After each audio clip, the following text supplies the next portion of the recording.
Permezz tal-budget għas-sena d-dieħla, il-Gvern se jagħti għotja ta' 10,000 euro fuq perjodu ta' 10 snin lil dawk li jixtru l-ewwel proprjetà valur sa €9,000,000. Din il-miżura se tapplika l kull akkwist li sar minn Jannar ta' din is-sena l-hawn. Il-Ministru għall-Finanzi Clyde Caruana spjega li din mhux se tkun soġġett tal-test tal-mezzi u se titħaddem il-banek kummerċjali kollha li joperaw f'Malta u Għawdex. Għal sena oħra se jiġu estiżi l-iskemi ta' tnaqqis fit-taxxa tal-boll għal first u second time buyers u fuq proprjetà f'Għawdex.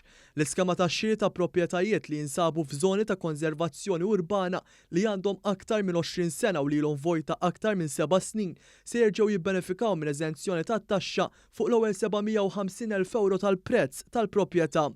Persuni li xtraw qed jirrestawraw dawn il-proprjetajiet se jkomplu jiffrankaw sa massimu ta' €54,000 fi spejjeż ta' VAT fuq l-ewwel €300,000 fi spejjeż ta' restawr.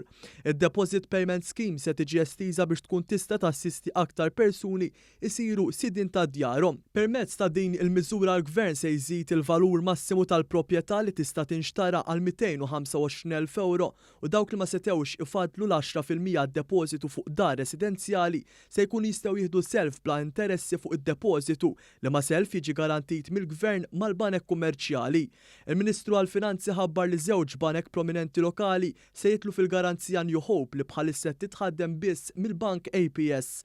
Il-Gvern se jkun qed iżid il-capping fil-benefiċċju tal-kera għal €500 fix-xahar għal darb kamra tas-sodda waħda, €600 fix-xahar għal darb żewġ tikmamar tas-sodda u €700 fix-xahar għal darb 3 kmamar tas-sodda.